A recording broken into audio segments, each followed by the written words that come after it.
Thanks for joining us. 5 and 5 covers 5 news items of the day in 5 minutes. The clock is ticking, so let's get started.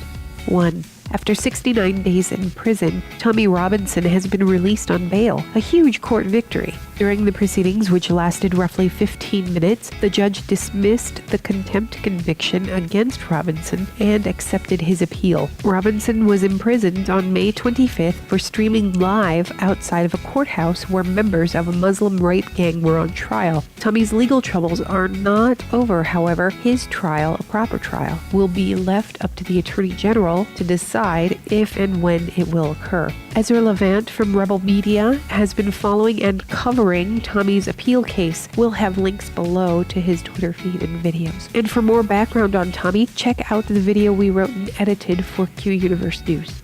2. A handful of big booms today regarding the Paul Manafort trial. Day 2, and it seems Mueller's case is rapidly falling apart as federal prosecutors reveal Rick Gates, Paul Manafort's former business partner, may not testify. Gates is Mueller and team's key witness because he oversaw some of Manafort's financials regarding his consulting business. Manafort's attorneys have accused Gates of being behind the crimes put forth against Manafort. President Trump took to Twitter stating, quote, Jeff Sessions should stop this rigged witch hunt right now before it continues to stain our country any further, end quote. Talk about a boom. Now, while Jeff Sessions still serves as the Attorney General, albeit in name only, Rod Rosenstein actually runs the Russia investigation sideshow, which leads us to the last boom from Judge Napolitano. Paul Manafort was investigated by the federal government, by a team of federal prosecutors and FBI agents for all this stuff 8 years ago, and they exonerated him. And who was the young prosecutor that led that exoneration? Rod Rosenstein. Yeah, you heard that correctly. Rod Rosenstein exonerated Paul Manafort regarding the same crime 8 years ago. 3. There's a handful of health stories you should hear today, and because I'm, well, me, I've got a song to go with each of them. First up is a sad story out of Wisconsin in a case of gone wrong. A man has had both his legs and part of his nose amputated after contracting a rare bacterial infection that led to sepsis, all from a doggy kiss. Next, a cancer-linked toxin has been discovered at ridiculously unsafe levels in Kalamazoo, Michigan's tap water. A state of emergency has been announced, noting polyfluoroalkyl substances. Residents have been asked to flush pipes and take it away, Dave!